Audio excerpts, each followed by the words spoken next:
Hey, it's Mr. James. I am back with a new text today. We got done reading about the executive branch. We're going to move on to our next branch, which is the legislative branch. And we're going to break this into two parts, just like we've done before. Now, I can't remember how many pages we're going to read. Let me flip back really quick here. So, we are going to be reading, and it says on the top of your paper, if you could tell me through the computer, it'd be great. But we're going to read pages 1 through 11 today, okay? So that'll leave us a smaller amount to read tomorrow, but this was just a good place to take a break in the text. So please make sure you are following along in your own text as we read pages 1 through 11 today in the legislative branch. The Legislative Branch, written by Marvin D. Bodner. Focus question. What is the legislative branch of the United States government, and what are some things members of this branch do?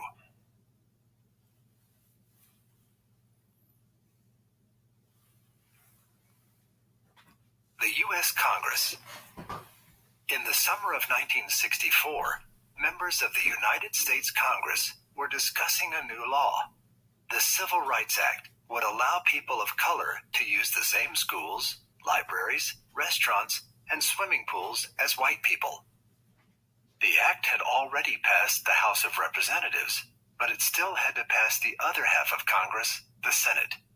However, a group of senators were making long speeches on the Senate floor. They were trying to prevent a vote from taking place. One senator talked for 14 hours and 13 minutes. Soon after that speech, the Senate finally passed the Civil Rights Act. President Lyndon Johnson later signed it into law.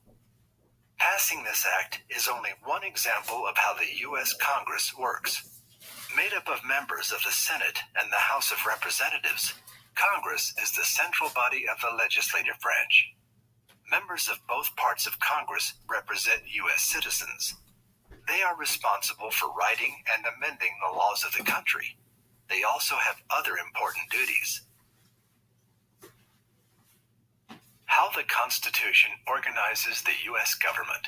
The Constitution, adopted in 1788, serves as a blueprint for the U.S. government.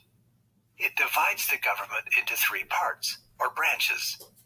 The executive branch, led by the president, manages most government operations and departments.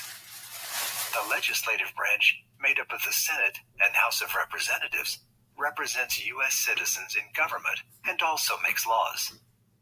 The judicial branch handles the U.S. system of courts. At times, the different branches work together. At other times, they disagree with each other. Article 1 of the Constitution gives the legislative branch the right to create new laws or change existing ones. It is the only part of the government that can do so. It also gives Congress many other rights and duties. How Congress works. Members of the Senate and the House both work in the Capitol building. They have different numbers of members. No matter what a state's size or population is, 2 senators represent each state. 100 senators make up the Senate. Senators are elected for a term of 6 years. The Senate must approve certain positions that the president appoints people to, such as Supreme Court judges. The Senate also approves treaties with other countries. The House of Representatives is based on population. It has 435 members, each elected to a 2-year term. Members of the House are divided among the 50 states according to each state's total population. With the largest population in the United States, California has the most representatives in the House. States with smaller populations, such as Delaware, only have 1 representative. The members of the House of Representatives elect their leader, known as the Speaker of the House. If the President and Vice President couldn't perform their duties, the Speaker of the House would take over the presidency. This makes the Speaker a powerful position in government. If citizens have problems with how the country is being run, they can get in touch with their representative. The public can also attend town hall meetings led by politicians. At these meetings, people can discuss government matters openly with their representatives. How to become a senator or representative. To serve in the Senate, people must be at least 30 years old. They must have been U.S. citizens for the last 9 years and live in the state they wish to represent. Those wanting to win a seat in the House must be at least 25 years old. They must have been U.S. citizens for a minimum of 7 years and live in the state they want to represent. How a bill becomes a law. Creating a new law requires many steps. The first step is to write the bill. Anyone can do this, even members of the public. Next, a member of Congress must present the bill as its sponsor before the Senate, the House, or both. The bill then goes before one or more committees in either the Senate or House for review. Committee members research the bill, decide which laws should be reviewed, and recommend what to do next. Committees hold hearings during which they ask experts about the bill and try to find solutions to any problems. Then the bill goes to a subcommittee for review. Subcommittees research the bill more. Next, they hold a hearing and a vote. If the majority of the subcommittee votes to recommend the bill, it goes back to the full committee for a hearing and vote. If the majority of the full committee does not vote to recommend it, discussion of the bill stops. Members of Congress can, and often do, reintroduce bills many times. If the majority of the full committee supports the bill, it is placed on the official calendar of either the Senate or the House. Important bills get decided upon right away. Others may wait for months. Many never get considered at all.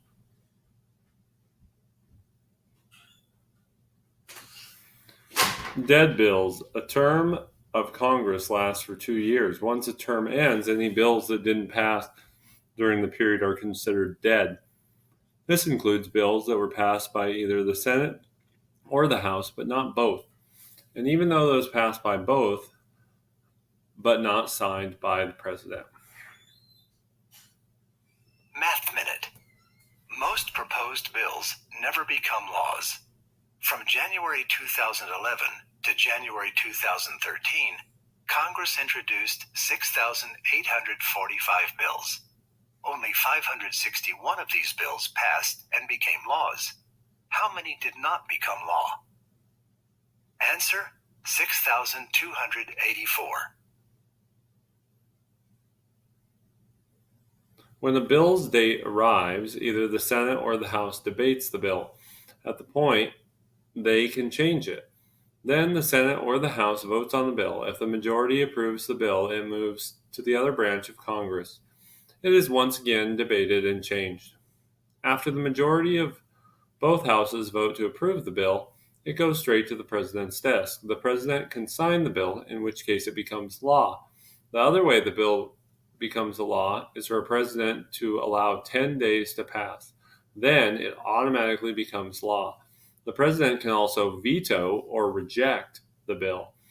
In this case, the bill gets sent back to Congress. A bill can still become law without the president's approval if 2/3 of both the Senate and the House vote to override the veto.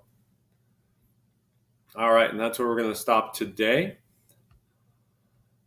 So as we looked at your work to do, you're going to, in your own words, explain how a bill becomes a law. And then you've got some vocabulary words, legislative, amending, sponsor, and override, which are all in the glossary of your text so that you can get definitions and then create your own sentences. And then for writing today, once again, we're still writing about butterflies. And you're going to look at the revision checklist and you're going to look at your rough draft. And using a different colored pen or pencil, you're going to make changes to your rough draft. So you don't need to rewrite it at this point. You're just going to go in and make some changes based on the checklist. So as your detailed information states the topic and grabs the reader's attention, you can put a check mark. If not, make a couple changes to it so it does those things before putting a check mark. Then you're going to make sure that the body includes 3 main ideas. So you should have those 3 body paragraphs. If you don't, go back and make some changes in pen or a different colored pencil so that I can see that you've made those changes. We are expecting you to make edits and revisions. You did not do it perfectly the first time. There should be some changes made. Okay? After you've gone through all those check marks, I highly encourage you to have an older sibling or an adult go through that revision checklist with you, read through, and help you make some of those changes. Thanks so much for joining me today. If you need anything, please reach out, and have yourself a great rest of your day.